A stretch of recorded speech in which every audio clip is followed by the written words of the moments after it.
is day 3. Recording in progress.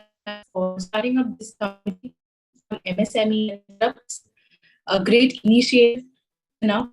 And thank you. I'd like to take this opportunity to thank for giving me the opportunity to moderate the series. So today is day 3. Yeah, started. Yes, good. We're good. Shreya, go on. Okay, great. Yeah, so today is day 3 and it's all about valuations. Is valuation an art or science, and how to value a startup? So for this, today we have a very eminent speaker with us, CA Ishank M. Shah. He's a chartered accountant, chartered financial analyst, and a registered valuer. He's partner at Banshi Jain and Associates and heads the startups and transaction advisory practice at the firm. He is an experienced head with a demonstrated history of working in the financial services and startup industry, skilled in venture capital, valuation, corporate finance, and income tax, with a master's degree focused in investments and portfolio management from CFA Institute, USA. He practices diverse areas of due diligence, valuations, transaction structuring, and support.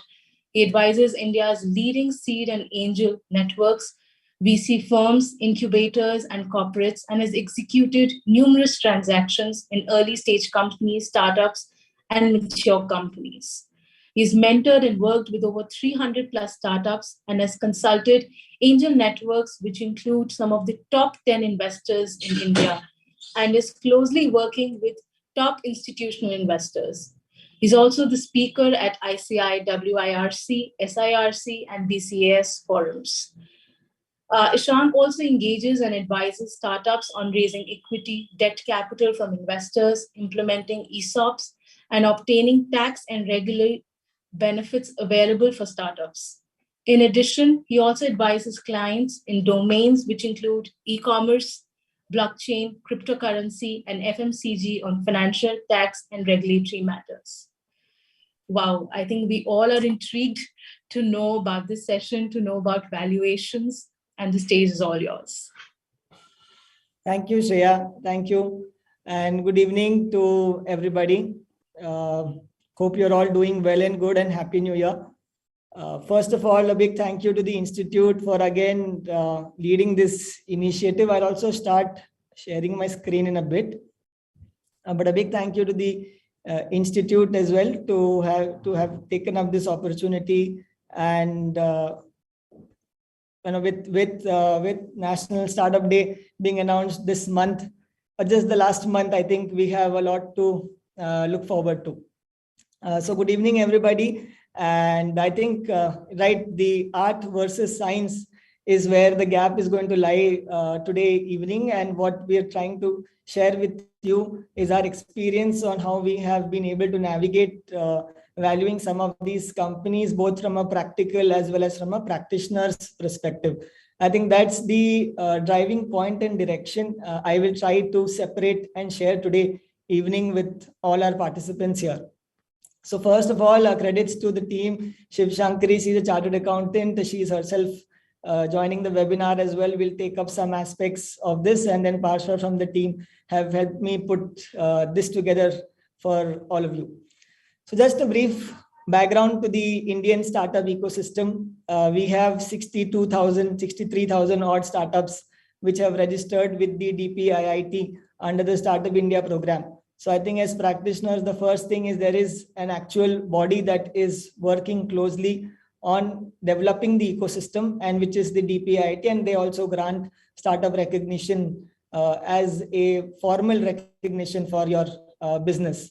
5.5 lakh crores in investments. This is 1/7 the Indian mutual fund industry now, and is only getting higher year by year. 84 unicorns to date in India, unicorns companies with more than $1 billion in valuation. Tech incubators, accelerators are terminologies that I'll introduce you today to some more terminologies in the ecosystem. Primarily players or ecosystem partners who are helping startups at an early stage in terms of reaching them, getting them to reach market, getting them to reach products, customers, and services. The startupindia.gov.in is a website that you must go forward and look up to. A lot of information is made available. A lot of resources are available. A lot of templates are available here on this portal. So I think it's something that is very useful, along with all the benefits and schemes available to startups. So everything is a very solid package on startupindia.gov.in. India is number 3rd with Startup Day last month. Soon look to be number 1 for some time to come. But the 3rd largest ecosystem in the world, and an active incubation and acceleration program that goes on throughout. So coming to the point today, which is for valuation of startups, we have split this part into 2 things. One, a practical perspective, and the second piece being practitioner's perspective. What I'm going to do is to share with you, what are some of the methods that are commonly used to value some of these startups?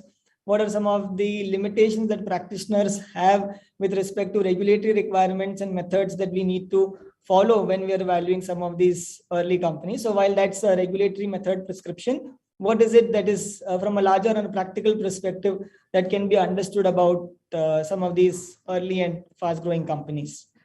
Right. So I think the first thing is to know a bit about the companies that we are valuing, startups. So these are companies at an early stage to idea stage, as well as then an execution of idea stage, right? So pre-revenue is the terminology used where a lot of these startups are very early in their life cycle. They have not yet made any substantial revenue or are making revenue. And I'm sure a lot of us are now catching up to the Shark Tank fever as well, where we've been helping as knowledge contributors to the program, and I was involved with them. But the point being that these are companies with relatively low or no financial history or at a pre-revenue stage. And then there is an idea, there is a concept, there is an execution. There is a large level of risk associated with this particular company in terms of technology, management, operations, geographies through which it will operate, as well as any other business related risks that follow. And largely because they're trying to do something which is disruptive or something which is different. That is why there may not be peer players or competitors who are easy to identify. So that's primarily the construct of these companies that are coming to you with an idea, with a proposition, with a business plan, with some execution or something that they wish to execute, and you may not have easy peers. So with this, and the first method, and I think I'll start it from the practical side and then move to the practitioner's side. So the first method is something that is relatively not common, but I will explain to you what the science and the art behind this is, which is what I call it as a chocolate cake valuation analogy. So here you see, here's a company, let's say that's the pie chart, and you have what is called a seed round, a series A round, and a series B round, and you see the pie getting bigger. Let's assume this pie is the value of this enterprise or the startup. The word seed round refers to a first round of capital. Series A round refers to a follow-on round of capital. Series B refers to a larger follow-on round of capital, and wherein investors, individuals participate in the company's growth. Here, what I've tried to push through is how valuation is being determined on the basis of equity versus fundraise. So there is a desire for capital from the startup, and then there is a desire of equity from the founders. What you're also seeing today, commonly again televised on shows, is there is a need for capital and there is a need to get equity in exchange, and hence the value of the enterprise. But we'll come to what the science behind this is. So, but just in terms of math, if you're investing 10% in a company in exchange for 1 crore, the value of the enterprise is 10 crore. 10% was for 1 crore, so 100% is for how much? I think that maths is just reverse math, and which is in our example 10 crore. Then you follow that up with a follow-on round of investment where, let's say, you're raising 3 crores and there's a dilution of 15%. So your post-money value is 20 crores, and then come to a series B where the investment amount is 30 crores, and then there is a dilution of 20% for a total value of 150 crores. So you see the pie getting larger. There is an angel investor, which is the first investor who participates in the company, and an investor who takes high level of risk at the beginning. And there is a series A round investor, there is a series B round investor. The question now will come as to why 10% and why 1 crore. So here's the science behind this mathematical art. At an early stage, founders or startups cannot dilute too much capital because there is going to be a subsequent need for capital, which you see.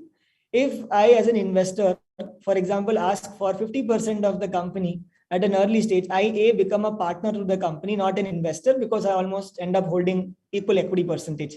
If I have an ask which is very high, still higher, which is 40% plus, 35, 40% plus, what essentially happens is, okay, 65, 70 will remain with the founder, but the capital will be needed the next stage, wherein a new investor will see that the earlier one, A, for example, has got 40-50%, and therefore may want to have a similar ask, in which case the founder will be left with nothing in the next round of capital. These enterprises are run early, they're run by founders. Therefore, it is founders who will need to have some equity in this company to be able to scale it to a decent level. And hence, the equity ask needs to be reasonable. Now, 1 and 2% also doesn't become reasonable. And therefore, there is a sweet range between 10 to 20 and 25%, which is largely where most early stage companies look to dilute their equity percentage. In exchange for this, they're looking for capital.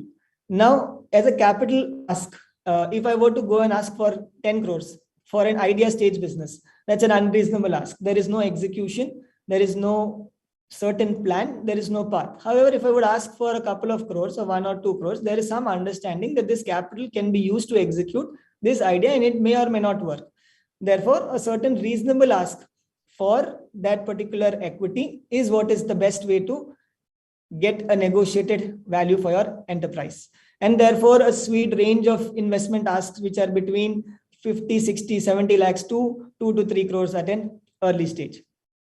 So if you put these maths together, you will largely see early stage enterprise values between 10 crore or a single digit and going up to 25 to 30 crores, right? And that's where a large bucket of our early stage enterprises today are working towards.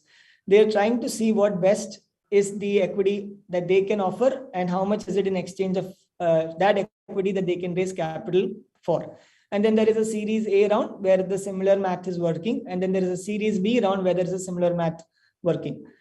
These investments are called primary investments. So again, a terminology I'll introduce you to the ecosystem, which is money invested into the company. And maybe there is a secondary investment wherein no money comes into the company. It is that the new investor purchases shares from an existing investor. So which is what is called a secondary. The other one is called a primary. All primary investments into the company result in some equity being parted away with, which is called dilution. And then there are secondary, which are transactions between the shareholders. In our whole construct here, you see the pie getting bigger.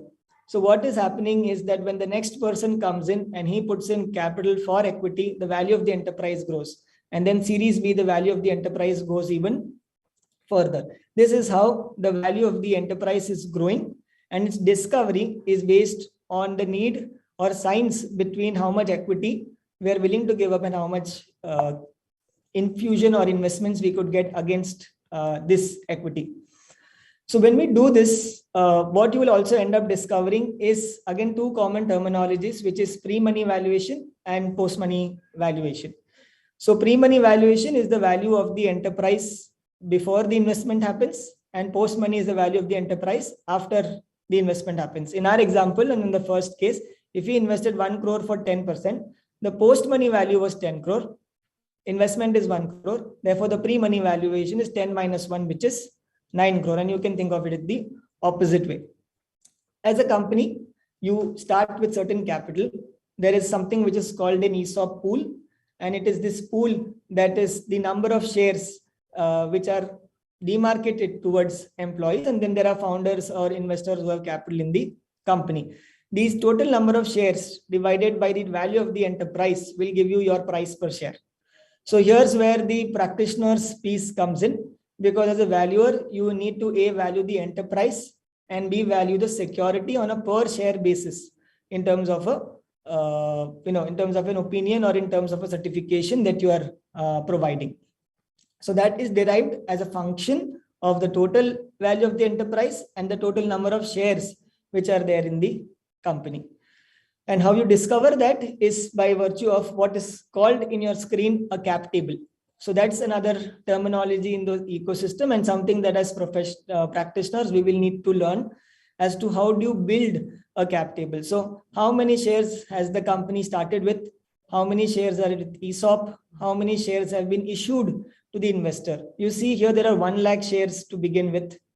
And then you see there are 1,17,000 shares, and then you see there are 1,47,000 shares. This means there is new shares issued in the company. The pie got bigger in our example. The value of the enterprise grew. The total capital base of the company grew, and hence the price per share also grew. This price per share obviously does not grow proportionate to the value. If the value increases from 1 to 100, it is not that the price per share will also increase from 1 to 100. This dilution is what results in some level of price reduction, and that is primarily what is driven by mathematics and the cap table. But the point being, we as practitioners will need to learn how to build a cap table. It is pretty much familiar mathematics to us. If run on Excel, we'll be very capable and able to execute this, and then to discover the price per share. So you see terminology is being cap table. Number one, dilution. Dilution refers to the amount of equity which is given up. So on the first table here, you see 10% to the angel investor. That's called dilution. Then you see 15%, which is the next investor coming in, which is again 15% dilution. And so you see 10% has become 8.5%, which is it has reduced by 15%. 1% has become 0.85, it is again reduced by 15%. So this dilution, which is a new investor coming into the company, reduces the percentage holding of existing investors. It does not change the number of shares that they hold in the company. So founder was holding 89, continues to hold 89. The earlier investor was holding 10, continues to hold 10. ESOPs were before 1,000. These are also continue to be 1,000. This new 17,000 shares, or 15% of the total capital of the company, which made everybody else in the company go down by 15% on a proportionate basis. This is called dilution, and dilution along with the capital raise also help you discover value, which was our primary construct, which is this 10%, which is what is called dilution, 1 crore being the investment, and therefore the mathematics being 10 crore, the post-money value. Post-money minus investment is pre-money, and post-money by number of shares is what is giving you the price per share.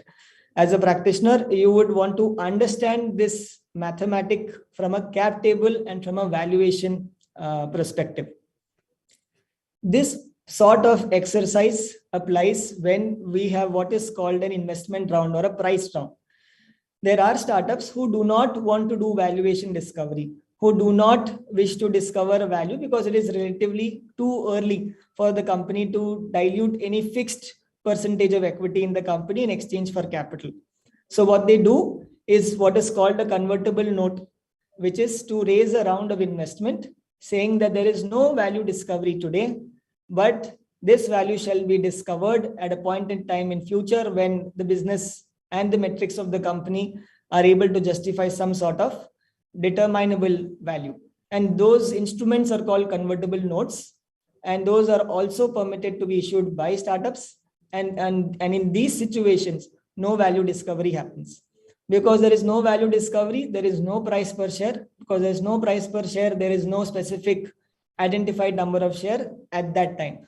All there is an understanding between the investor and the startup that so much capital has been given and it would convert into equity in future on the basis of a certain formula or a math.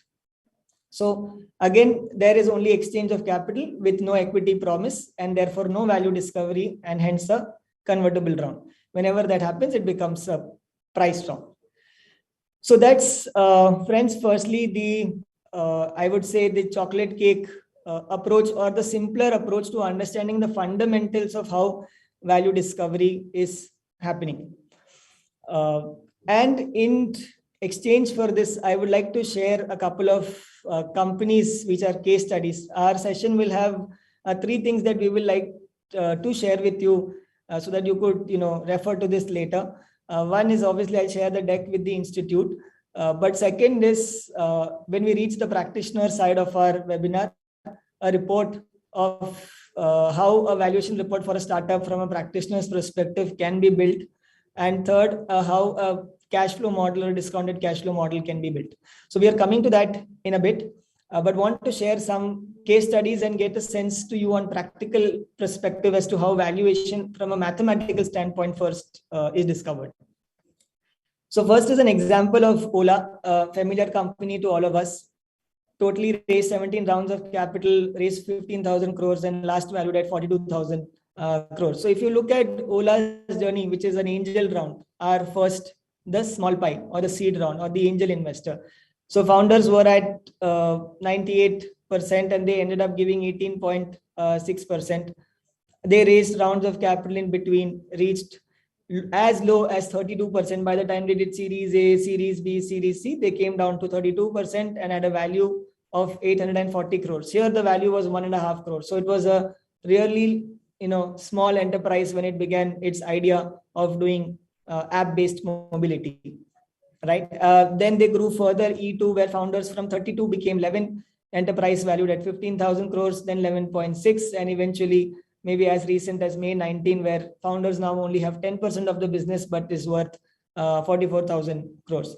And you see what's happening below is the dilution, which is what I was referring to, which is 18% equity given up, 20% given up, 0.1, which is small, 3% given up, and then there's another 5% given up. So the larger you're growing, then the lesser is the equity that you're giving up, because a lot of the equity has already been given up front, which you see 92, the 98 to 32, and then the 10 journey, because now you don't have too much to give as a founder or equity to dilute as a business. So, you look at Ola, you look at Nykaa as a company which also went through a similar journey. First round back in 2014, a 20% dilution. You see founders at 80.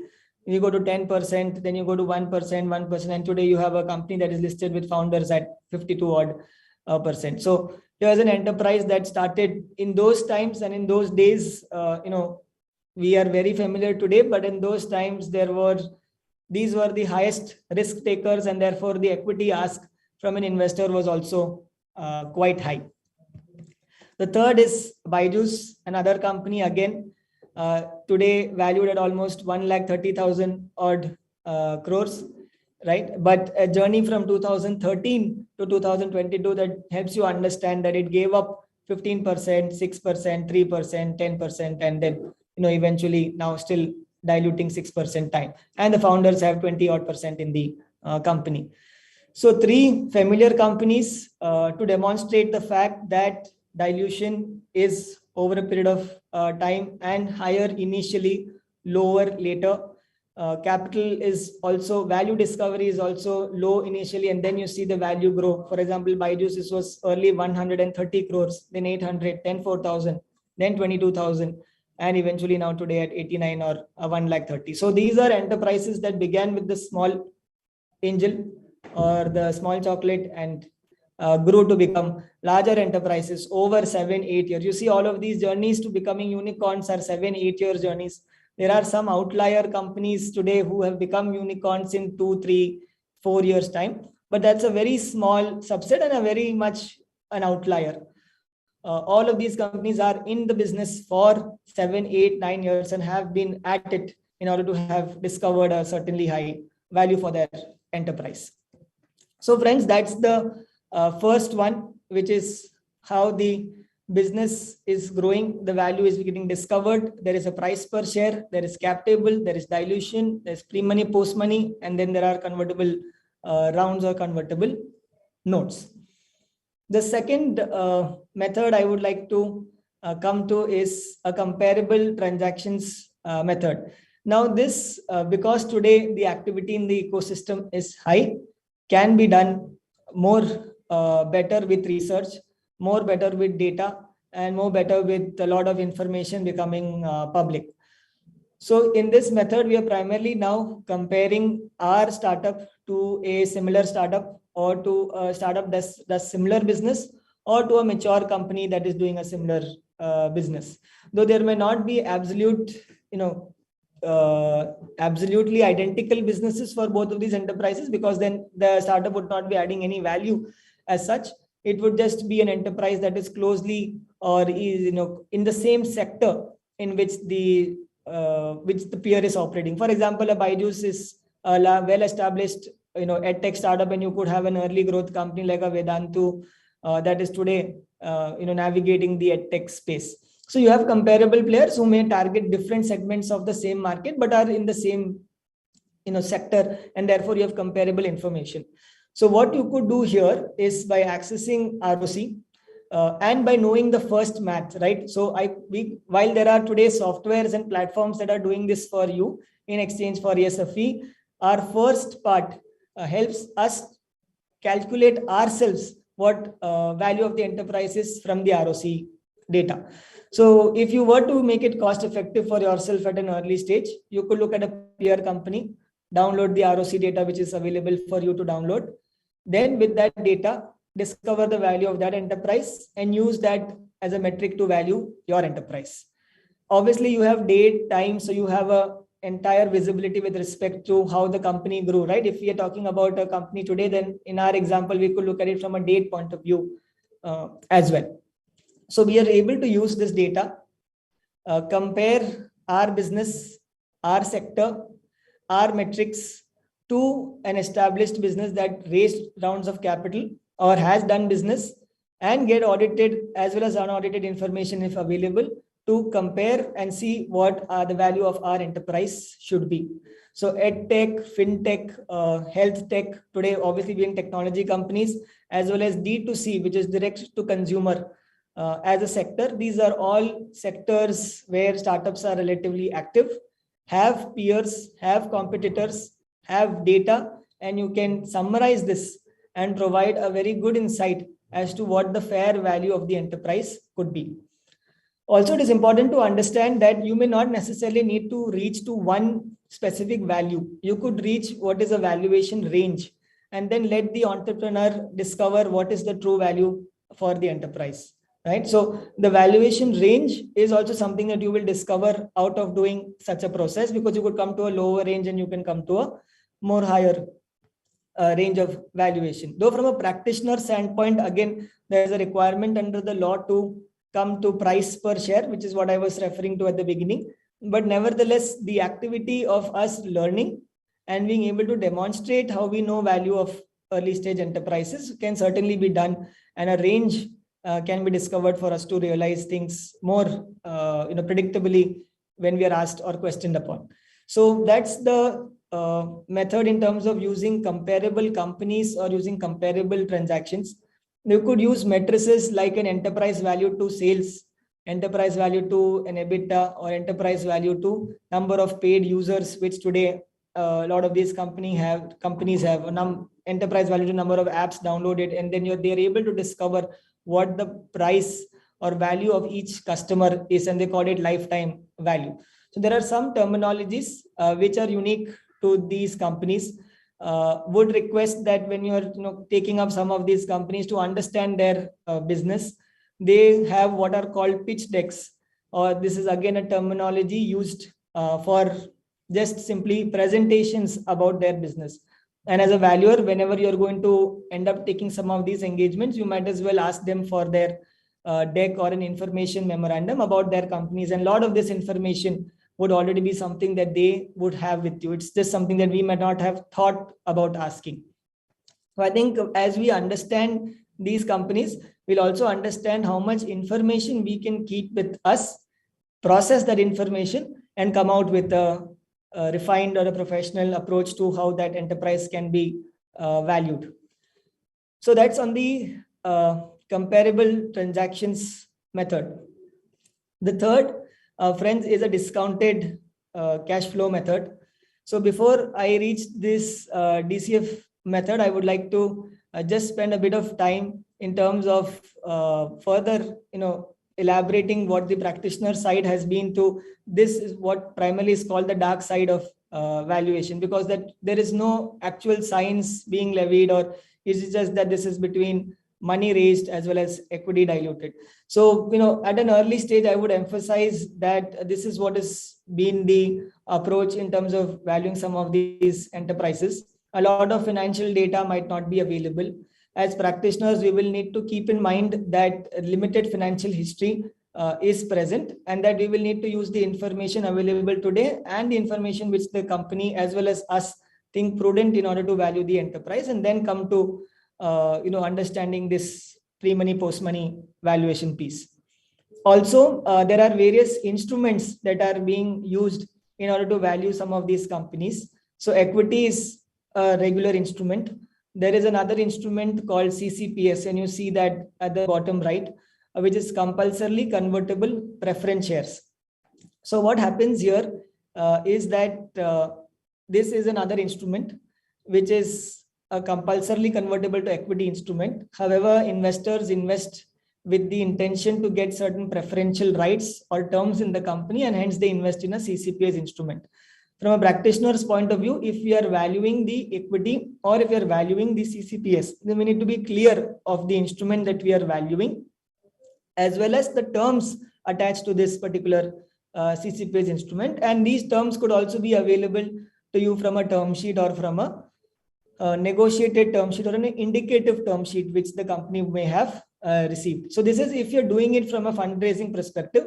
Then I am just taking forward to the fact that there is a CCPS or a CCD also involved, which is compulsory convertible debenture. But let's say we're not doing fundraising, just a client has come to us, a startup has come to us saying that, edtech or food tech is the business. Here's my plan. Here's how different from competition, and what could be the value of my enterprise that I can look to get at an early stage. Then what we're first trying to do is to first understand how much we can dilute in exchange for an investment. What is the investment that we need? So we could make a small projection or a model that this is the amount of capital that I need for the next 12, 14 or 18 months, and how much equity I'm willing to give up, and therefore a certain value range, as well as what some of my peers or competitors or similar spaced people have fetched in terms of early stage value. And I could identify those names, go to an MCA or ROC, or go to a paid platform, download some data, and make some knowledgeable decision about my early stage value. Again, there are outliers to this, right? If Binny Bansal started his second startup after having started Flipkart, then yes, his first round value may be 100 crores, right? So that may not necessarily fit our logic because it's an outlier. It's a founder who has had substantial credibility in building early stage businesses and having executed those to the largest scale. So those will remain outliers, I would say. But today, the entrepreneurs who are coming out of colleges, the entrepreneurs who are doing this first time, after a certain stint of employment, are all coming with the pedigree to run a business by themselves from day one and from scratch. And so you will see them primarily settle at a very decent early stage value. Again, outliers will always be there, but those outliers will have reasons that they are outliers more than anything else. And if we are again into the business of having to value them, then yes, we could accommodate these outliers in the report and ensure that we have taken due care in terms of seeing how the execution is better vis-a-vis anybody else who could do the similar business, right? So that I think is the summary to the first and second method. The third method is the discounted cash flow method. So this will be one of the largest points of debate in terms of the method being prescribed by a regulator as the method to value an enterprise, primarily being the income tax law, because it says that the valuation should be as per DCF method. No other laws necessarily have any fixed method to value. The FEMA law provides for any internationally accepted method, and therefore we are at liberty to use other methods, as well as the company law does not prescribe for any method but a value report from a registered valuer. So the limitation of method comes in only from an income tax perspective, and therein the specific method, which is the discounted cash flow method. So friends, again, keeping in mind my objective to share the practitioners versus the practical approach. The practical approach was the first piece in itself, The practitioner's piece was the comparable transactions method. The practitioner's piece is the discounted cash flow method also. So here you may have to end up learning the DCF method in a greater detail. And the institute's books are available. There is a lot of content available online, but I think institute's material has summarized this to a great extent in terms of their ICI valuation publications. And you could use the discounted cash flow method for the purpose of tax compliance, yes, but also more importantly for the purpose of understanding it as a method to value startups. So in the discounted cash flow method, there are two parts.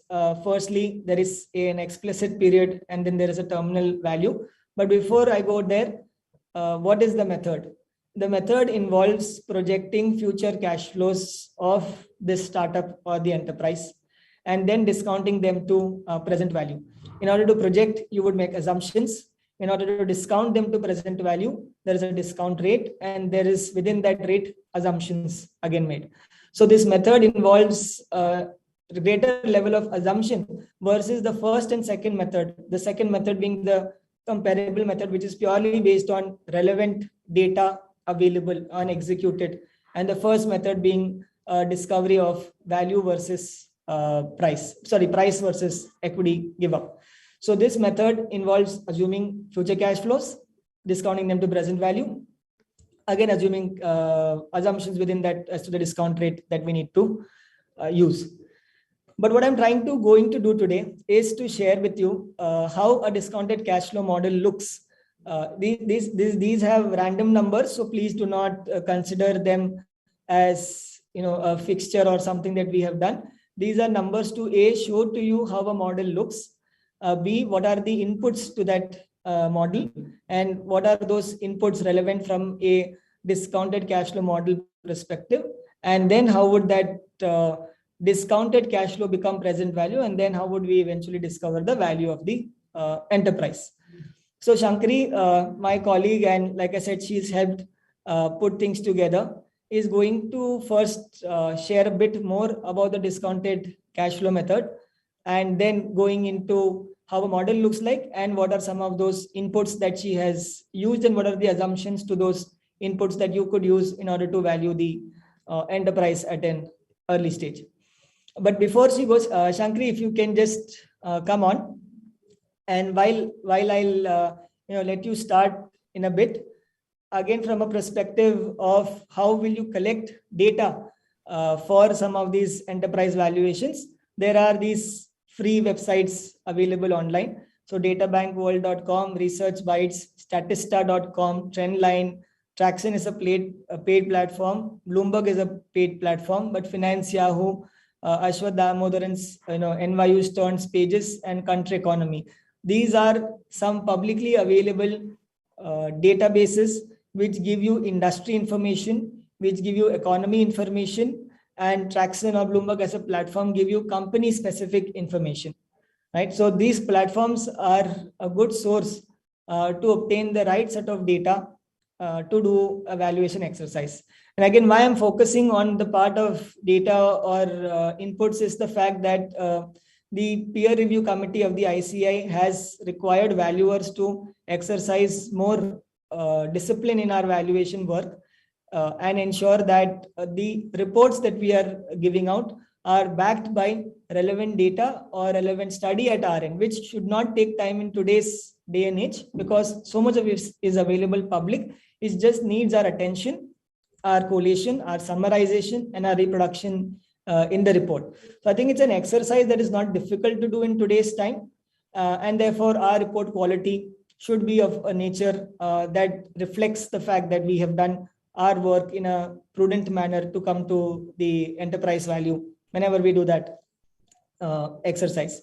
And credit to my colleague Nitesh is from his webinar that I have known that there were such databases publicly available and that we have been using them in order to do some of our engagements.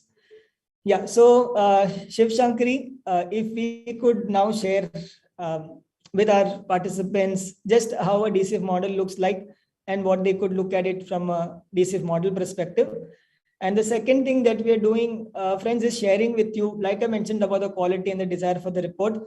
a sort of report of a startup, a real life report, and what is it that you will need to put into that when you do your engagement. So two things that we want to share from a live perspective so that you can understand this more practically versus us speaking about it. Shiv Chankri, over to you. Yeah, thank you, Ishank. Let me share screen. Yeah, I'll just stop share and let me know if there's any screen that I need to highlight.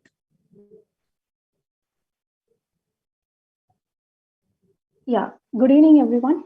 Happy New Year to everyone. Mr. Ishank has detailedly covered the nuances of the valuation of startup and then common challenges. One of the most commonly used methodology, not only for the valuation of the startup, but for other company as well, is the discounted cash flows. Most of you must be already familiar with this particular method, and some of them must have used in a practical valuation engagements as well. As the name suggests, discounted cash flows, it derives the value of an asset from a discounting future economic benefits. So, which is the cash flows. There are two major important aspects that we have to look into in the discounted cash flow. One is the what type of cash flows that I can use to discount. What is the discount rate that I will be using it in order to arrive at the value? So there are two types of cash flows. One is a free cash flow to the firm, and another one is a free cash flow to the firm. Free cash flow to the firm, in a simple language, it is a cash flow available to the stakeholders, which is the equity as well as the debt stakeholders. And free cash flow to the equity refers to the cash flow which is available to the ultimate equity holders. So on the other hand, discount rate refers to the expected return of a particular stakeholders. What kind of discount rate I use depends on what kind of a cash flow I will be using in our model. If you are using a free cash flow to firm, that's a cash flow which is available to equity plus a debt holders. So you have to use a discount rate of weighted average cost of capital, which includes your cost of debt plus cost of equity. Using a debt equity ratio as your weight. For a free cash flow to the equity, if you are using that in your model, then cost of equity will be used as your discounted as your discounted rate. Cost of equity, in order to arrive at the cost of equity, the most commonly used method is capital asset pricing model, which deals with this particular formula. If you see, the formula may look complex, but it is very simple. If you see from an investor perspective, what an investor expect if they wanted to invest in a company, they will expect a return depending on the risk they are assuming. Higher risk, higher return. So the first part which talks about risk-free rate of return, so that's a minimum return that they will be expecting. So if he has invested this amount elsewhere for a zero risk, this risk-free rate is a return that he will be getting. So that's a minimum return that he will be expecting. Plus, over and above what the market is giving, that's a market return minus risk-free rate. It's called a market risk premium. Over and above what your market is giving. So that's your market return minus risk-free rate. That multiplied by your beta. Beta refers here as a systematic risk. It simply means, suppose if a stock has a 1.2 as a beta, and if market moves 100% and your stock moves 120%, and vice versa. If it falls down by 100, your stock also falls down by 120. So you are trying to find out what is the risk of the particular stock or the industry by calculating it with the beta. Then, in addition to these two risks, what you are assuming is a company-specific risk premium. Over and above, there are certain risks which is specific to the company. It could be because it's an unlisted entity, there is a liquidity issue, high business risk, or scalability risk, or if there is any expansion risk. All these are company-specific risks. Since you are assuming all this risk, you will be expecting a return over and above what is available to you. So your cost of equity is simply risk-free rate plus beta multiplied by your market risk premium plus your company-specific risk premium. What is the risk-free rate that I can ideally take for a valuation? Generally, a government 10-year bond rate return is used as a risk-free rate. because the probability of failure is very less over there. And beta, there are certain sources in which you can get a beta. You will get a beta for that specific industry. You have to find out what is the industry that the company is operating in, and you can take the beta of that particular industry. Market return, again, you will able to get that from a multiple sources. We have just given us some of the examples. Company specific risk premium, it is subjective to the valuer. He can decide with respect to the discussion with management what is the specific risk premium that I have to add as a valuer. We'll be showing the basic model. So this is the discounted model, how it looks like. So there are two parts here. One is the discounted value of explicit period.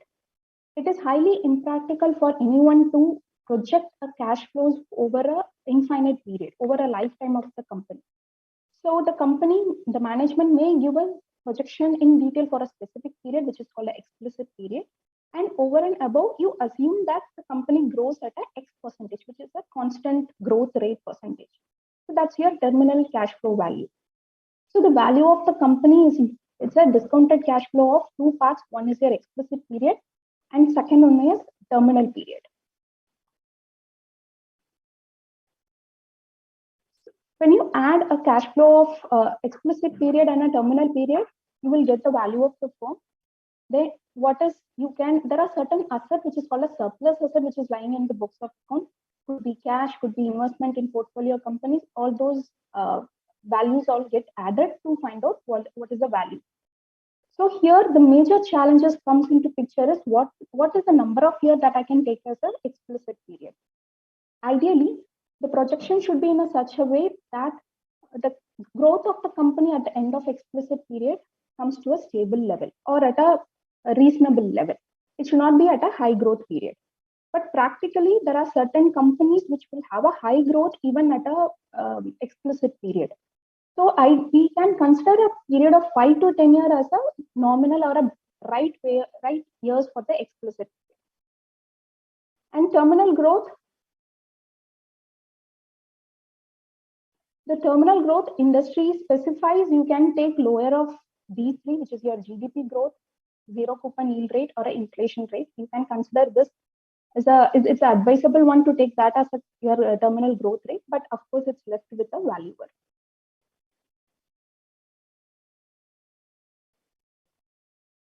Always it is not possible to have a high growth and immediately have a terminal growth. Terminal growth generally will be a 4 to 5%. So at the end of explicit period, if the company's growth is say 100%, and immediately you cannot assume to be a 5% or 6%. It's a drastic change. In such way, what we have to use is the high growth model. Instead of a normal constant growth model, you have to find out the terminal value using a high growth model. High growth model phases out the growth over the years. If you Google, you will able to find out more in detail about H model, which is a high growth model, and you can get the nuances of how you can use it and how to incorporate it in your valuation model. So we are just giving a glimpse of when it has to be used.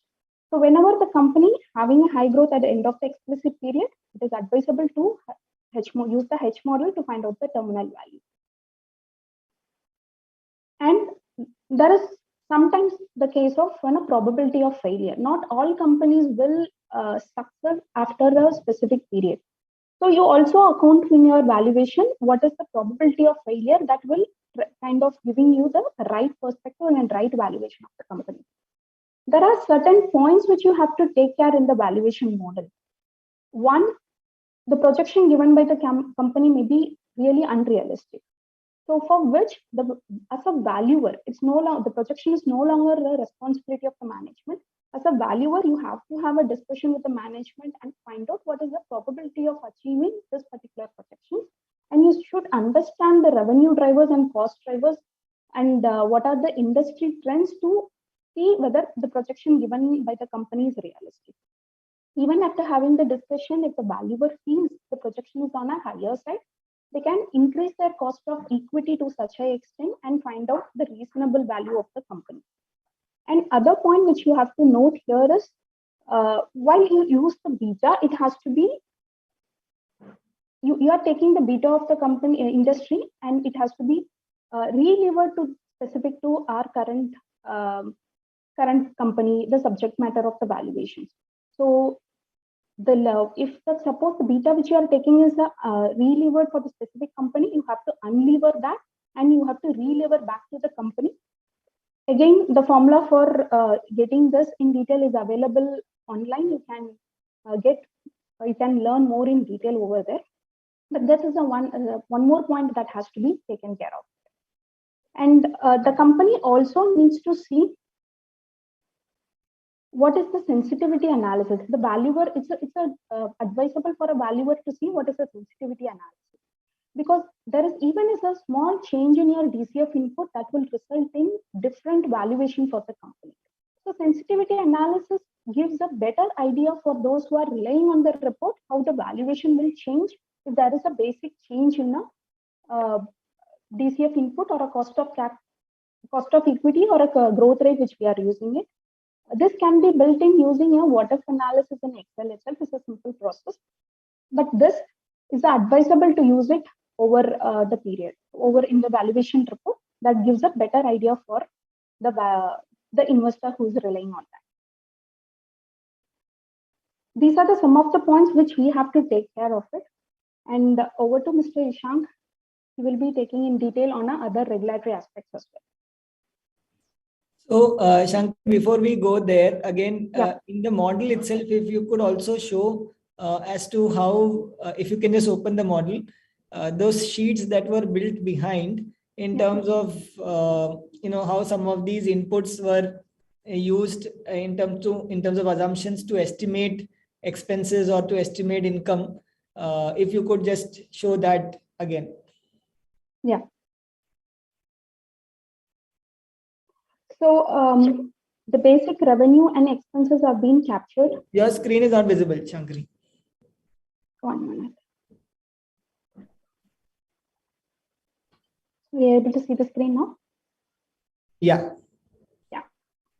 So while you build the basic DCF model, it's essential to have a detailed financial model supporting that.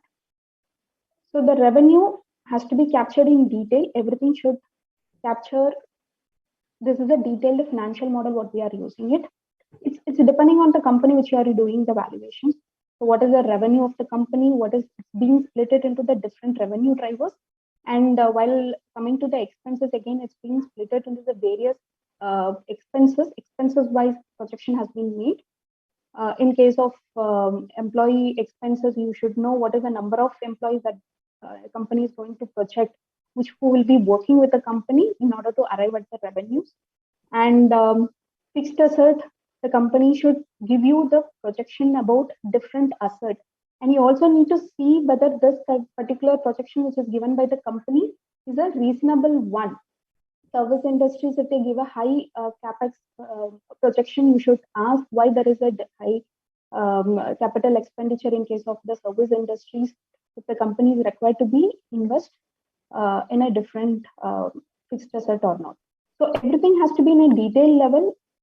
So this is some of a glimpse of this is a fixed asset projection which is being built, and working capital.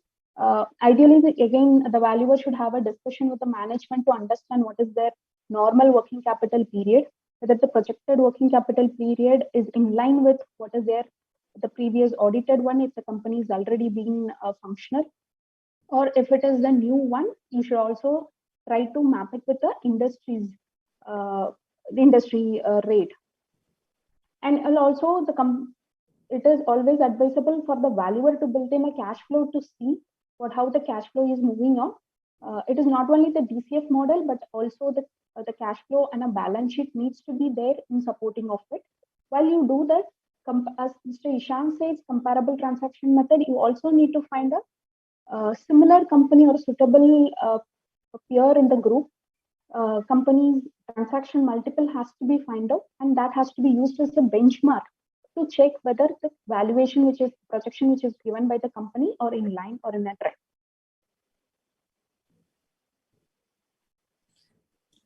Right. So, Shankari, I think what the point here is that all of us will need to next spend some time as practitioners in learning how to do a financial model, and the way in which you have shown it here, building a balance sheet, building a P&L, building a cash flow statement. Although this is something that we are doing in and out, but what we do as in the normal practice is to do it basis a trial balance or basis a previously fact found financial statement. And here what we are doing is similarly building the thing but based on the projections, and eventually to arrive and say that yes, the business has a certain visibility of cash flows or a certain need of capital, certain assets, liabilities, and certain income expenses.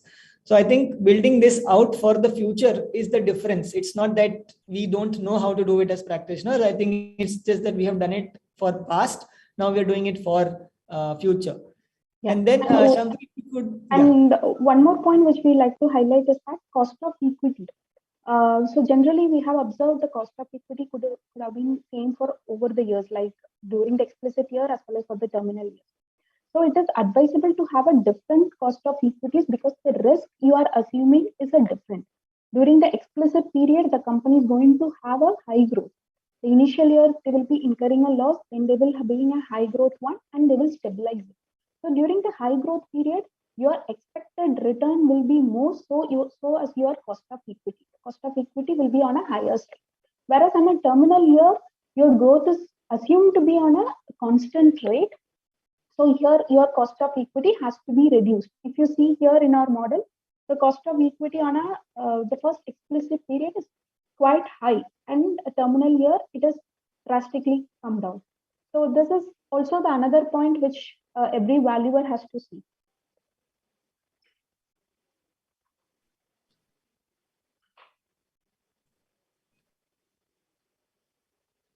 Yeah, over to you, Shank. Right now, thank you, Shankari. We'll come back to you once we reach the report side. So yeah, I think Shiv Shankari was sharing the third method that we were coming to, which was the discounted cash flow method. Apart from this, we have a couple of other methods that we would like to share. These are not commonly used methods, but are something which are used usually logically in order to value some enterprise. So one is a risk factor summation method, and then the other is a Chicago method. So both of these methods, primarily the first one, which is the risk factor summation method, identifies certain risks in the business. So management stage, political, regulatory. For example, a business like crypto had a regulatory risk, but now with the budget having notified the taxation around cryptocurrency, there is some lower, I would say, level of regulatory risk, though we await to hear what the other regulators have to say. But that was a business that carried a high level of regulatory risk. And then there are businesses which may not be able to raise capital or which may have strong competition. So each risk is given a weightage, and basis that weightage, whether there is a risk, it is added, and where there isn't a risk, whether there is a risk, it is reduced, and where there isn't a risk, it is a plus to the enterprise. So in that way, by adding a certain weightage, we are again doing a value exercise in terms of understanding what the business of this company is worth. And the Chicago method is one wherein we are using scenarios for values that have been identified. So which is the best case scenario, the normal case scenario, and the worst case scenario, and what is the weights assigned to each of this, and then therefore what is the value probably in each of these stages. Similar to the sensitivity analysis which Shiv Shankari was showing, where you could have seen different values for the enterprise when there were different growth rates or where there were different costs to equity. These primarily have been some of the methods that we have practitioners have been using. Now, some of our methods or reports also need to get a buy-in from an Indian, valuation standards and global valuation standards point of view. And where there has been one need to, again, work with practitioners is in terms of how all of this information can be better articulated in the form of our reports. So some of the common issues have been that there have been inadequate valuation procedures that have been followed. There are certain valuation standards, and those have not been followed. The regulators require, or the method of valuation requires, that the valuer define which method he may have opted to choose from those cost methods or the income methods or the comparable company methods. We didn't touch the cost method in this webinar, but we'll spend a minute to that. The cost method is primarily what is called the net asset value method or the book value method. So here it's primarily the assets and liabilities of the company at their book values.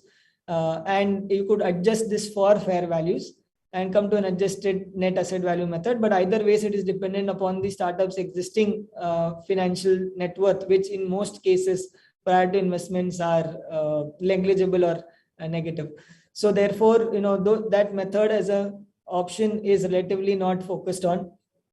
The second method, which is the income based method, and where we use the discounted cash flow method, is what is something that has information available, that has information both from an independent point of view and from the company's point of view, because we are taking management inputs plus doing a lot of work at our end in order to validate those inputs and have third party databases to further validate that information. So it's a more conclusive method in that sense. And the third is the comparable transactions or company method.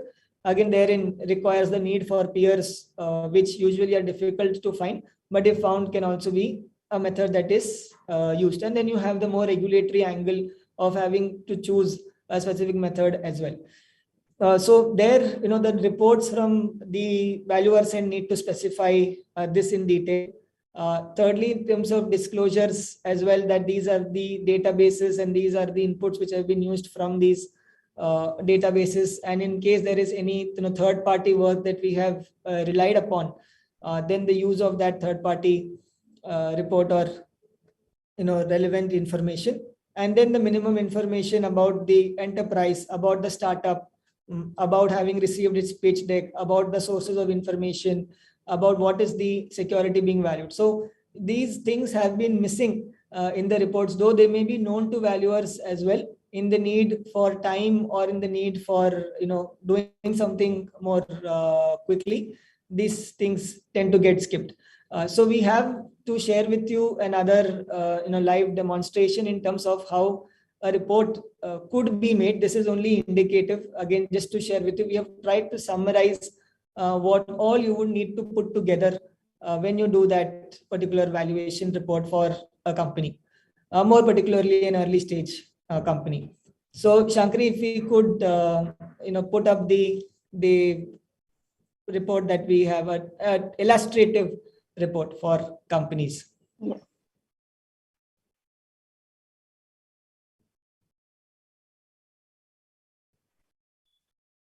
Yeah. So this is the illustrative red template valuation report that we have built in. So the institute guidelines as well as the standard require a certain minimum amount of disclosure plus over and our suggested disclosure that required to be captured in our valuation report. Some of the valuers have given 1-pager or a 2-pager. So it is as important for us how much ever we spend a time on building a model and getting actual valuation. Most of the disclosure also has to be brought in your valuation report as well. So that helps the person who is relying on the valuation report to get accurate information and they can take decision accordingly. So this is the executive summary. Shankari, before this, that if you could just show the index. So in terms of how the report is getting structured. Yes. So this is the content of this report. It captures the executive summary, which gives the complete pointers of the entire valuation report. The 2-pager, which if someone reads, they can get it the entire information. And the background of the company, which talks about the value of the subject matters. And industry overview, it's essential to capture what is the industry overview in our valuation report and a glimpse of a competitor and where they are working, India and our global competitors details as well. Then we also need to capture the background of the asset being valued, which is the company in the current case, and the purpose of the valuation. Purpose of the valuation could be different. It could be for the Companies Act. It could be for FEMA. It could be for issuance of shares. So you have to specifically mention whether it is for the issue of shares or the transfer of shares, or it for any other reason that you are valuing the company, under which regulatory you are going to do it.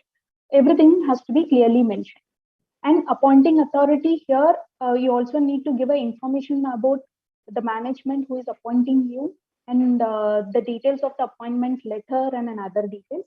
And it is also essential for you to capture on identity of the valuer, who you are, what is your valuation, your registration number. If you are relying on any other aspect in the valuation, suppose for a registered valuation, suppose for the valuation of immovable property, which registered valuer of a securities cannot do.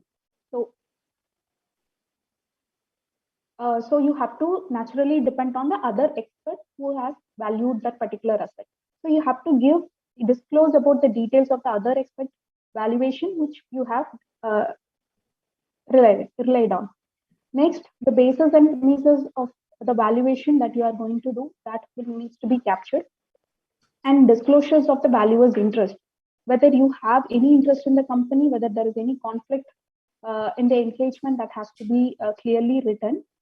Inspection or an investigation undertaken, whatever the company, whatever the discussion you have done, whatever the data you have seen, whatever is collected, all those have to be populated over there. Nature or sources of information relied on. Apart from the discussion or investigation, you also must have relied on a few public data sources, or you must have had a discussion with the management. So those information, it could have been a publicly available data. So all those information which you have relied in order to value the company, that has to be built in. And what is the procedure you have carried out in the valuation, and what is the valuation standard that you are following for the particular valuation, that needs to be captured. Valuation methodology, yes, again, there are various valuation methodology which we have given an overview of that.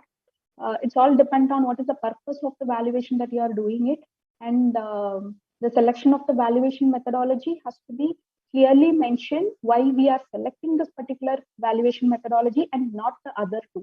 Suppose if we are selecting income method, you also have to clearly explain over there what is the why we are not selecting the cost valuation, why we are not relying on the market-based approach and the cost approach. So explanation has to be provided over there in case of a selection of method. Valuation assumption. If you are opting for a DCF valuation, what are the DCF inputs that you have taken? What are the sources that you are relying on? All those needs to be captured. And you also need to have a glimpse of what is the fair valuation of enterprises, what is the calculation that is being provided, and what is the final conclusion, what is the value that you have been arrived on. And it is also important to capture on the restriction of the valuation report. Say, for example, in the income tax, merchant banker only can give a DCF valuation, not a CA cannot provide. So you have to clearly indicate what is the purpose for which you are giving it. It is for the company's use, or for investors' use, or for any particular regulatory use. So the restriction on use of valuation reports has to be built in. With respect to the limitation and disclosures, again, there is a institute guidelines where you can see what are the limitations that can be captured over here. You cannot put everything as a limitation and say we have valued, but I'm not taking anything of that particular responsibility. So you cannot put everything under the limitation. The ICAI guideline has specified or provided what kind of a limitation that can be captured in this particular aspect.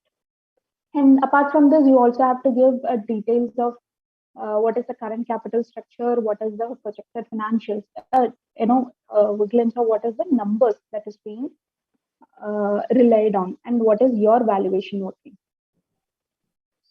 So I'll just run through the valuation report. First 2 pages, again, we have given the executive summary, which captures the basic detail, whatever is required to be captured, and whatever is minimum disclosure plus suggested disclosure, which is your background, appointment authority, asset being valued, and relevant date. Most of the place this relevant date is getting not mentioned, whatever the date of appointment, date of valuation, and date of signing. These are the three important dates that has to be captured. As I said, these are the minimum requirement which needs to be captured: disclosures, lines of the work of experts, what is the standard of value they are following. So executive summary will give a complete idea of what the valuation is all about, valuation report all about. And the rest is a detailed one. So yeah, Shankari, if you could again summarize. See, here is the this one's fine. The next page, page 5. Basically, page 5. We can go to page 5. Page 5. Lower. So basically, here what's happening now is that we are starting to understand what the business is, who the founders or basically the key managerial person. So these are referred to as founders or co-founders of the company.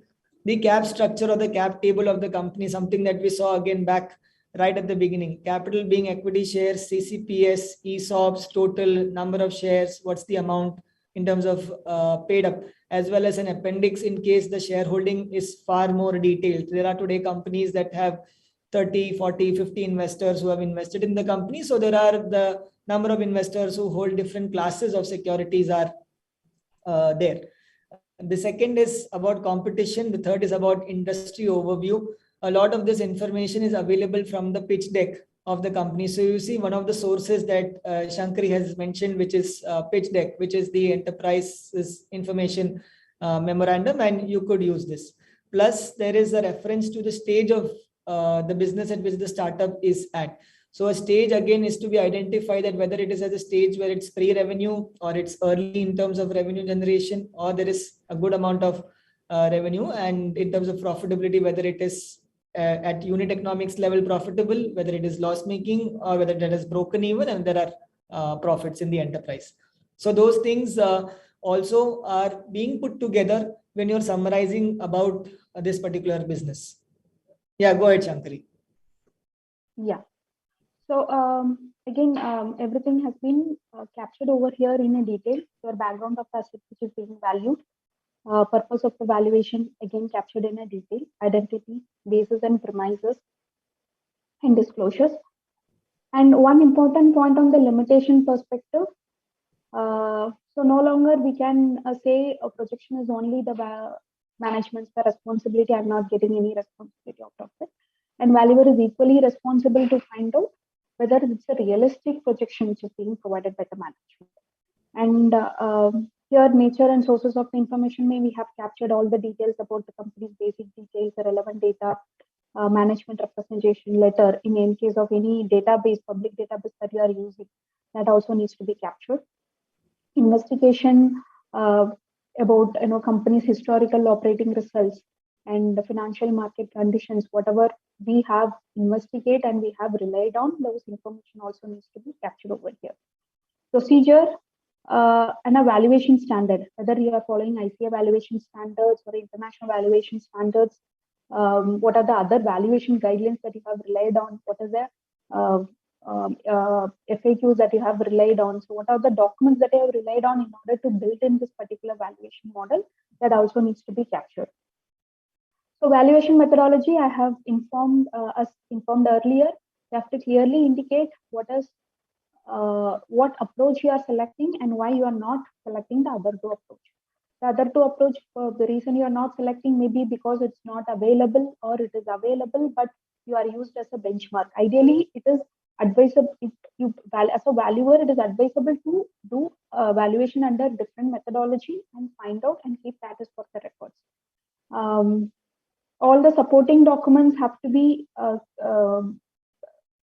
kept and safe for a period as specified in the institute. And again, we are giving in detail about what is the methodology we have adopted, which is the discounted cash flows. What is the inputs that have been captured on, how many explicit period that have been captured, what are the sources that have been used in order to arrive at the value, what is the cost of equity, the calculation, the detailed calculation, everything needs to be captured over here. And if there is any surplus asset that you have taken into account, the details of the surplus asset as well. And how did you arrive at the terminal value, whether you have done a high growth one or a normal constant, on what is the cash flows of the company over a period, discounted cash flow of the company, a summary of the discounted cash flow of the company that also has been captured. And what is the final value of equity? If you are valuing other instrument as well, then what is the valuation in relation to this? And what is the restriction on using this valuation report, whether it is for it is only for the company purpose or for the investor purpose, whether it is only for issuance of shares or any other reason, that has to be clearly mentioned over here. And conclusion, what is your final conclusion? What is the value of the company?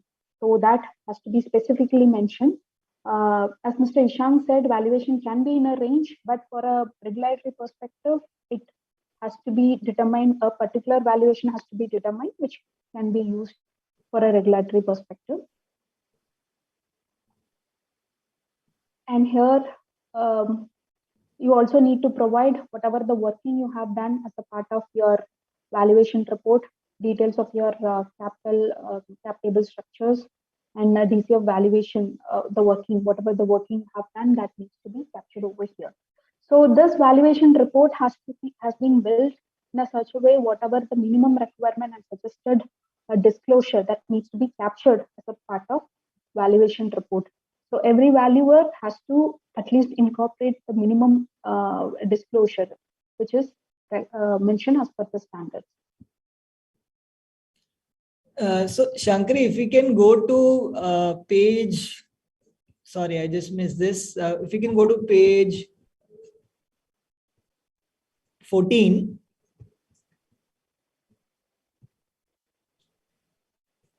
Yeah, so I think here there is FDB, fully diluted basis. So I think another terminology that we must acquaint our participants with. So what's happening here is you are asked to value an enterprise, and the value has and the enterprise has a capital structure, equity shares, CCPS, etc. And then there are sometimes instruments or sometimes equity issued, which is not yet become equity. And in our example, for example, was the convertible note, right? So if we are doing this, then we must be able to also share what is the holding of this company on a fully diluted basis, which is what if the equity was issued, or if there are instruments which are to be converted to equity shares, and if they are converting equally into number of equity shares, or is there some ratio to their conversion. Point being, the value of the enterprise is being discovered on the basis of what would be the entire capital holding of the company had everything got converted. So fully diluted basis is another important terminology, so to say, but to simplify it, is the exact shareholding of the company, assuming all instruments on the company convert into an identified number of equity shares. And again, if they are not so discoverable in value, then as a valuer, you will have identified the fact that this instrument is not today ascertainable in terms of the number of shares that it is, and therefore it has not been considered as part of the valuation exercise, or if it has been considered in so and so manner. So that was one. And second, Shankari, on page 11, if it could go there.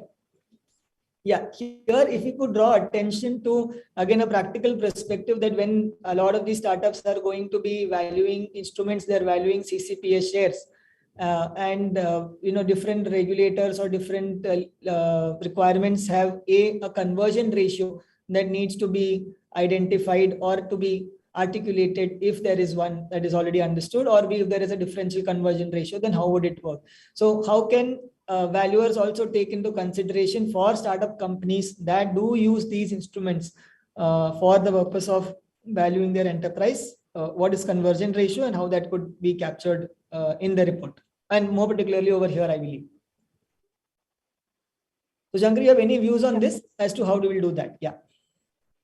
Yeah, so basically, you have to determine what is the conversion ratio, and based upon the valuation of the equity, the respective valuation of the other convertible securities has been arrived at. And you also have to determine what is the terms of the conversion, what are the bases that you have taken in order to arrive at the valuation of the other securities, which is the equity-linked securities. All right. Right. Great. So I think, thank you, Shankri. This was for all of us live report in terms of what we could do in order to build the report in a structured manner so that anyone who is using it or relying upon it has adequate information, has a sense of all the work that has been done, as well as how they could, use this method and use this report in terms of any legal or regulatory purposes or requirements. So I'll come back to our presentation. Sorry, just give me a minute.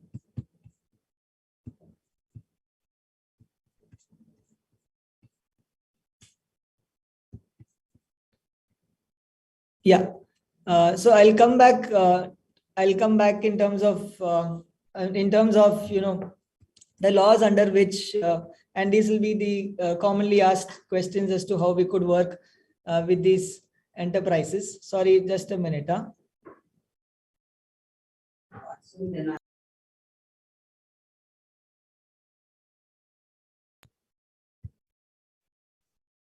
Yeah, sorry. The laws under which there is today some sort of maze that needs to be fixed in. But from a Companies Act point of view, there is a requirement that a registered valuer undertake valuation activity.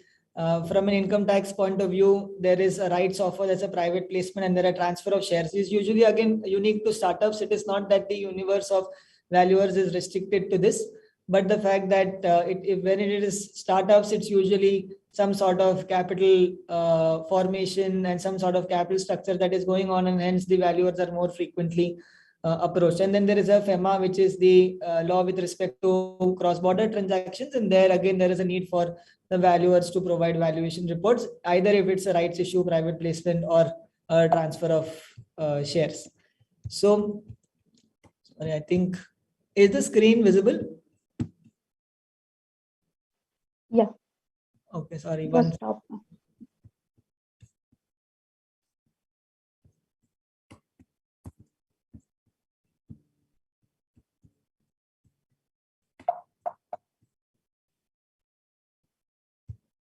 Okay. And the second piece is between registered valuers, chartered accountants, and merchant bankers. So under the Income Tax Act, there is the need to do a discounted cash flow method from the merchant banker. Chartered accountants can do for transfer of shares or for any other instruments or methods. Then the Companies Act requires it with respect to private placement, wherein you need a registered valuer to do it. And then under the FEMA law, you could have a chartered accountant or a merchant banker to do this. Again, if you are a chartered accountant who is also a registered valuer, then you are fulfilling both the criteria, in which case you could interchangeably do this as per what is required under the specific regulations. So there is little bit of this that needs clarity as to who can do the valuation under which law, and there is work which is happening in order to further streamline this from a legal point of view. This, friends, is to share where the common question as to how do we now associate, having had understood or got knowledge about valuing startups, about working with startups professionally. What is their journey like? What are the things that you could participate with beyond valuation? I wanted to spend just a couple of minutes over there. That there is a journey that you will see these companies go through, which is their setup. There's incorporation. They usually raise some capital from friends and family, and they call it pre-seed. Largely, these are convertible instruments which are getting issued here. So there is no value discovery because the business is relatively just too early. Then there is an idea, or there is a prototype, or there is what is called a proof of concept. So they're trying to identify whether the service or the product that they have actually works or does not work. Then there are incubators, accelerators, mentors, and angel investors who participate in the company's growth. And here in equity, CCPs or CCDs get issued. There are legal agreements that get executed for investments. And if there are investments from overseas, then there are regulatory requirements under various laws. Then we come to a series venture capital, which is Series A, Series B round, and private equity, which is Series B, C, D. And then there is let's say an IPO, or what is an exit event. Maybe the startup gets acquired and or there is some sort of a liquidation event.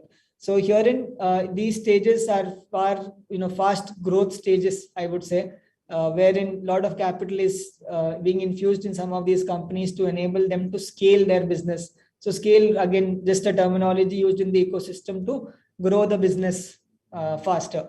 And the need for professionals is for startups throughout this stage.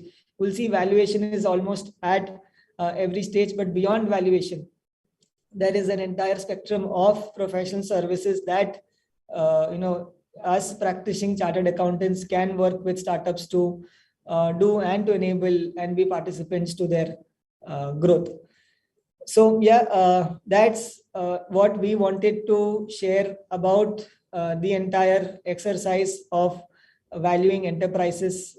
I think just to summarize this in terms of what we would like you to take away is first to understand the practical nuances which we began with in terms of what a chocolate cake is, what is dilution, what is equity, what is fundraise, how a cap table of a startup looks like, how do you discover price per share from a practical standpoint, how could you then build peer companies or understand peer company data which is available today to value your enterprise, both from public sources as well as private paid channels. And like I said, there is enough in this that would enable you to do it yourself, even if you wanted to download it from the ROC database.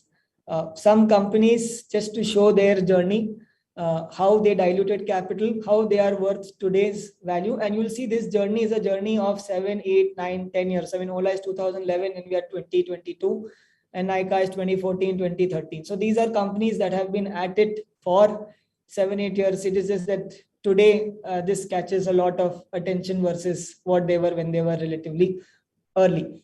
The discounted cash flow method, a method that we spent time on, because it's a method that is frequently being used.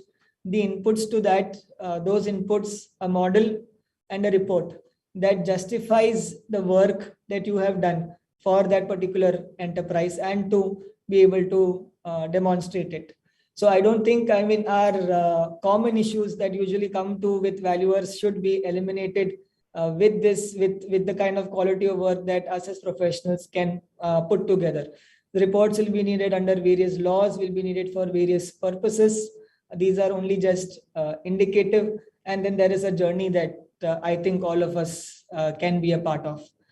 So that's, I think, what we had put together for today. Hope that has been useful to you. And we look forward to answering any questions that we have so that we can, keep it more interactive and share more practical insights. Absolutely, absolutely. This was very insightful. And as I just see, there are a lot of questions that are coming up. So if we start with the Q&A session, right? So the first question is by CA Zahir. And he asks that when you value the shares of a company, do you foresee the future stature of the company under brutal competition? Do you foresee the last piece? The future stature of the company under brutal competition. Yes. So competition, I mean, are we forcing the stature of the company under brutal competition? I'm sure brutal competition is a more, coercive term, but yes, there is competition. There is a startup that is going to maybe end up doing something similar to what you are doing, and therefore there will be a first mover advantage that you will enjoy. I would say that we will take into consideration the first mover advantage rather than the brutal competition, right? So if I have done it first, I have a first mover advantage.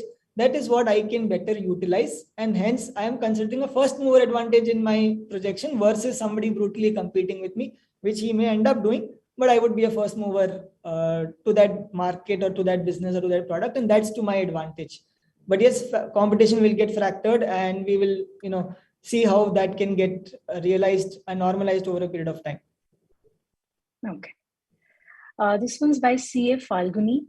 I think you've covered it, but I think she wants to know that can a practicing CA issue a valuation report for startups, or only registered valuers can do it?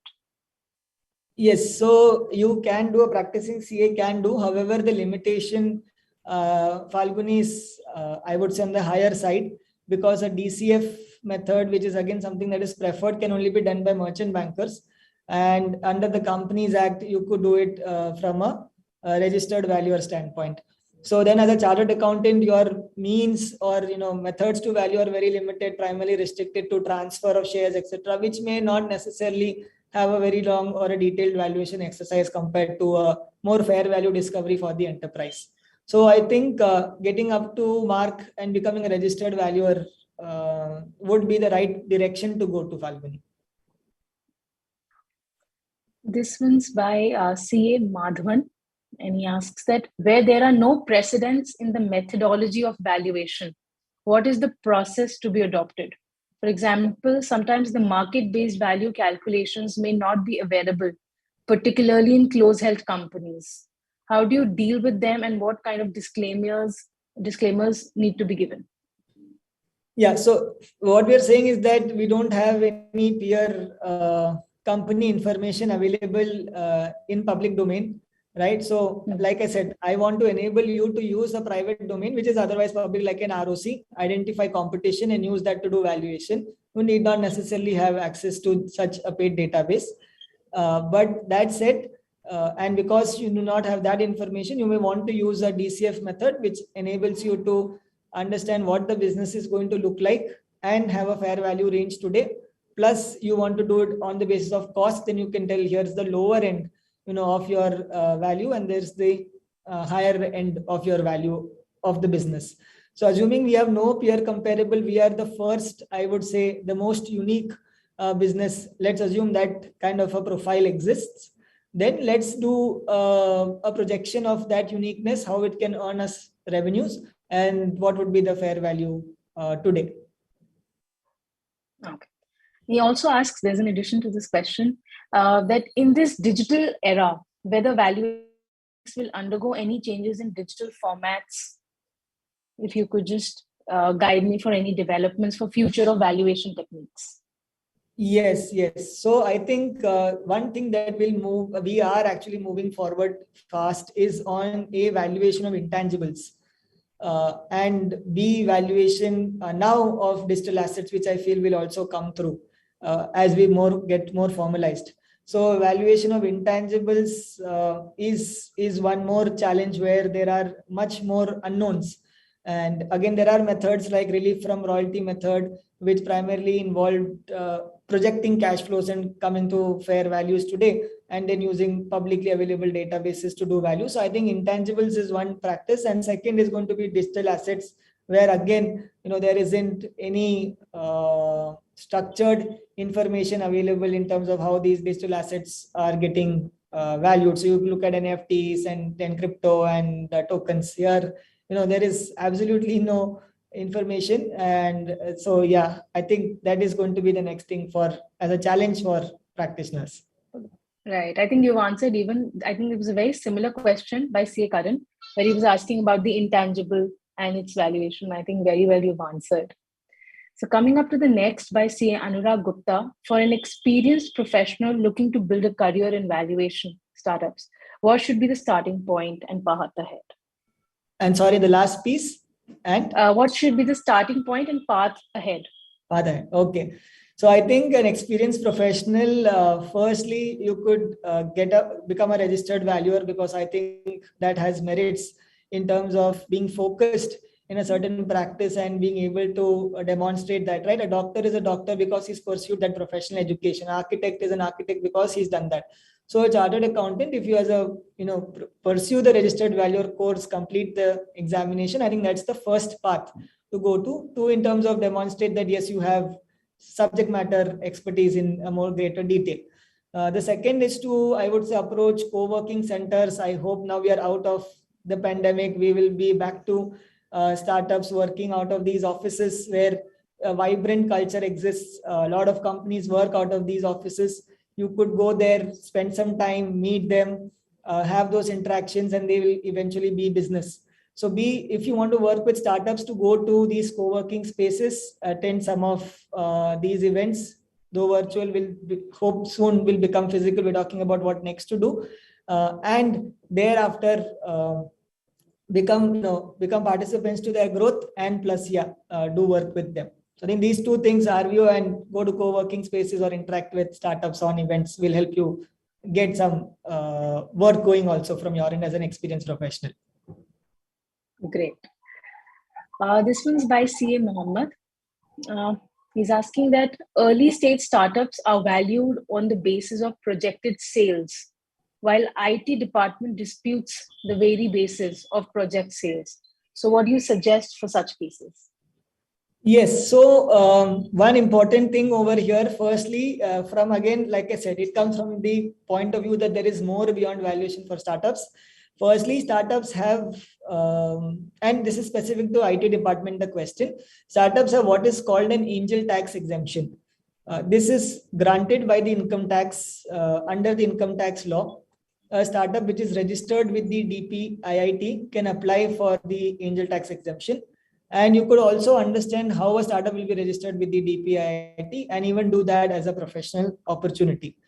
If you have the DPIIT recognition, the first layer of them being able to question your valuation is done away with, because the income tax exemption that they will provide you is that you are exempt from 56 to 7B of the Income Tax Act, the section that they would use to question your valuation.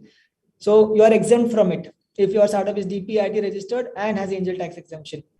So I would say let's do that first. Now that we have a system and a process and an architecture, even the IT returns are now enabled to understand that the startup has a 56 to 7B exemption. Two, let's say you don't do it and still there is some ambiguity or some back and forth.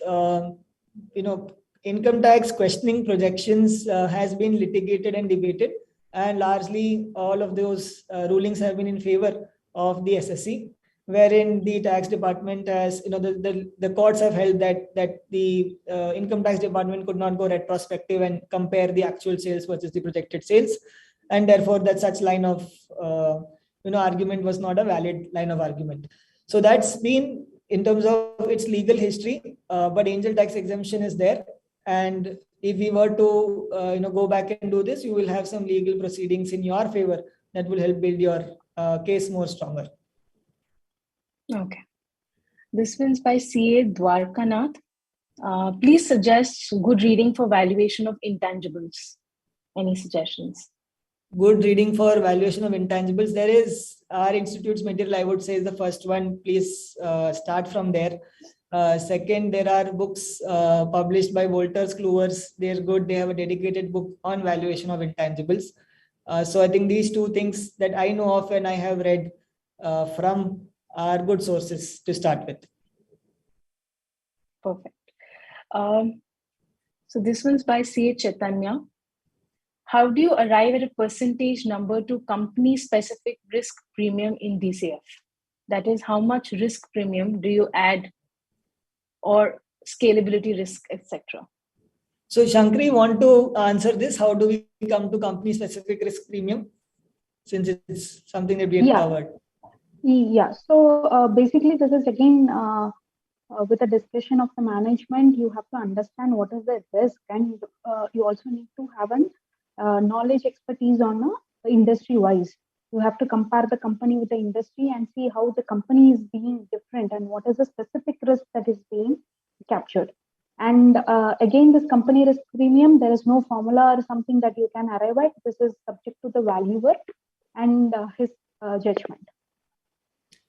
Just one more thing here, though, to again share more science to it. Illiquidity you could identify by there are, again, when you read into DCF, company with small cap and company with large cap, and what is the premium between or the difference between these two companies, that becomes a sort of illiquidity discount for you. So that's one way to just use one of these company specific risk premiums through a method. Okay. There are a lot of questions where everybody is requesting for your presentation. So I think if we can say to the team, and they can know, because they're wanting the valuation report and everything that was shown. Yes, we'll share the presentation. The report is indicative.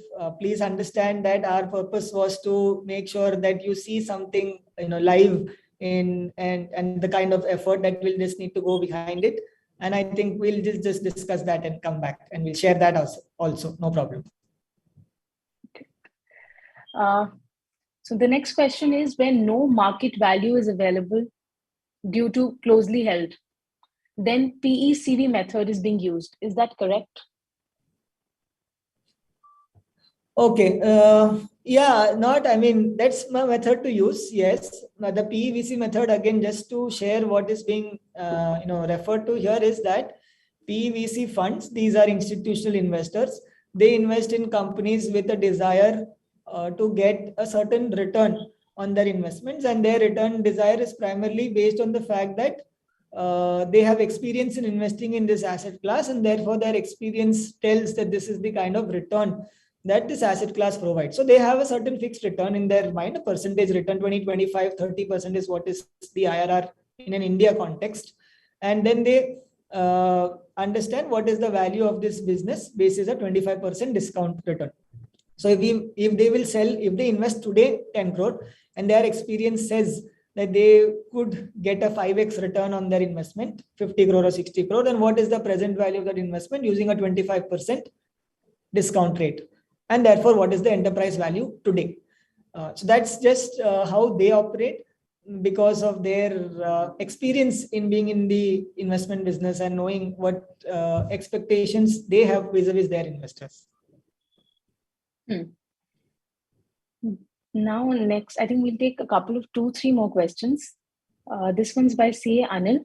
He's asking that where there are disputes in valuation raised by appropriate shareholders, investors in a court of law against the CA who has done the valuation, what is the recourse available to the CA to defend? So the recourse is to obviously have our work of the best possible quality, right? And that is why, we try to do that over here in detail, be able to share this is what has gone behind in terms of valuing the business. And while it is an exercise of independent judgment and prudence, here's how that judgment and prudence was exercised along with facts and specifics to this particular business. I think that is how we will be able to stand any questions that come forward in terms of how we have managed to do a valuation exercise. Right. Let's take this one.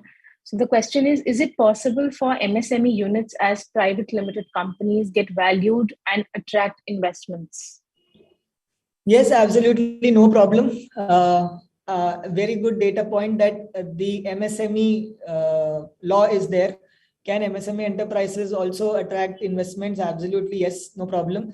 Institutions like SIDBI will invest in your MSME enterprise. They have dedicated funds to invest in MSME enterprises. Banks will also invest or lend to MSME businesses. So having an MSME registration, A, is a 1 hour process, I would say, or even lesser. And B is only advantages. There are no negatives. So yes, you could get investments, capital, debt, financial institutions, banks, everybody is up for you if you have the MSME registration done. Right. This one's by CA Karan, and he asks that, can you please throw light on which situation we use lack of control and lack of marketability premium to cost of equity? Okay, so lack of control and lack of marketability. Firstly, lack of control is used in situations where you have a minority stake in the company. So minority stakes, usually couple of percent, 5, maybe 10 is also considered minority, but not fully minority.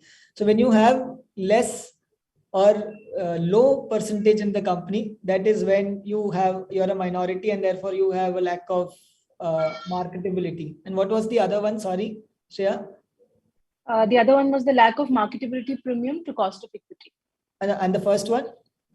Lack of control. Lack of control. Yeah. Lack of control is to do with the percentage holding, because you as a shareholder have 1, 2, 5, 7%, and you don't have any control on the enterprise.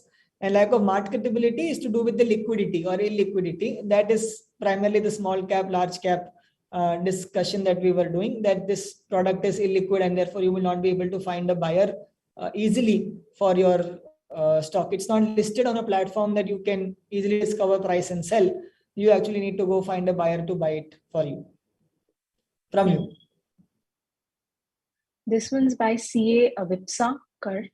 Wanted to understand how CCPs are valued at a later date. What are the usual conditions of these notes?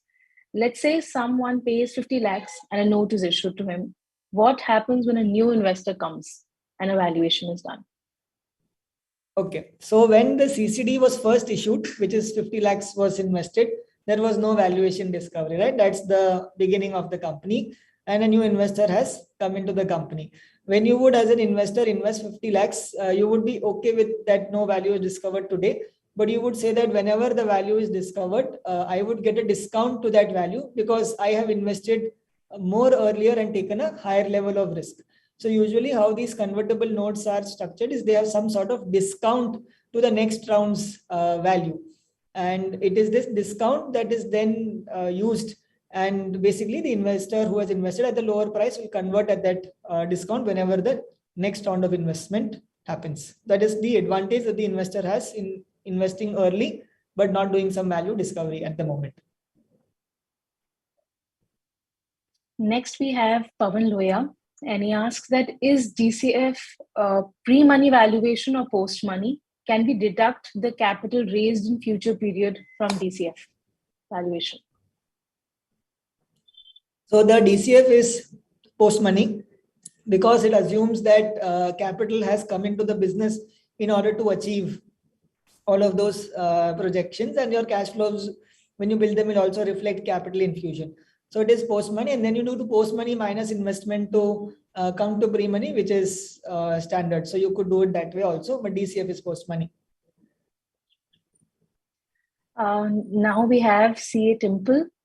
Any brief on how to value competition or first mover advantage? How to factor those in valuation? Oh, so that will be, yes, a difficult exercise. If you were to, how to include the value of competition in your model, I don't think there is any specific way to value them. You know their value because you would have, done some data research about them, and then you are discovering your value versus their value. So you are pretty much using their value in your working in some way. And in terms of how we will do first mover advantage, there isn't anything. I mean, you will build that in the fact that you will be able to get a greater market share. And a greater market share would mean you will earn greater revenues. So again, when you are building a model, you are saying that, okay, I will be able to get customers more quickly because there is no other product in the market, and hence they will come to my product first. So first mover advantage can be greater market share. Okay. We have question from CA Gagan. Where will we get the beta value from? Okay, so beta values, again, Shankar, if you want to add and correct me wherever, please, no problem. But beta is something that you will generate as a function of systematic risk. So you do what is beta for a private company, that is your company, beta for another company, and then you lever and unlever the beta. But if you want to go into specifics of how to generate beta, then there is a method in which you have to take the returns from the market, and then you do a correlation formula in Excel. So I don't want to complicate that. Again, like I said, DCF is well explained by our institute as well. So if you get a hold of our publication, sorry, it will demonstrate to you how beta could be calculated. And I think because these are formula driven, I didn't want to spend time because I'm sure we'll be able to do those ourselves because they're formula driven. They're not subjective in that sense. Right. This is by CA Susanta. How to get the valuation of goodwill of an advertising company, private limited, and to avail the certificates for such valuation. Whether CA can value, there's also an added question, whether CA can value the goodwill and the procedure for the valuation.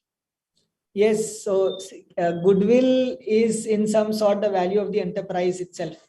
Right, so what we are doing is the value of the enterprise, which is the goodwill. Now within that, you're talking about the brand or a name or a trademark. That becomes the intangible asset, and to separate that from the business.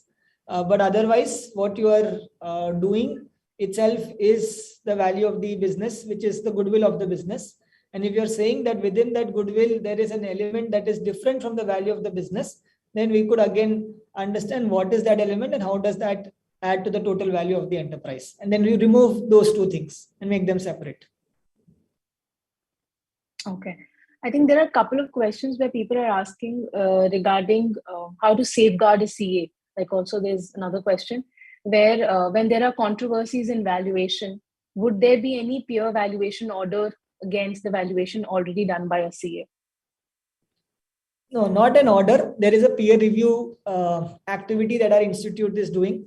Whenever there is a peer review that happens, yes, there will be a peer review done, and maybe our peer practitioner may provide some inputs in terms of how we have gone about doing our work.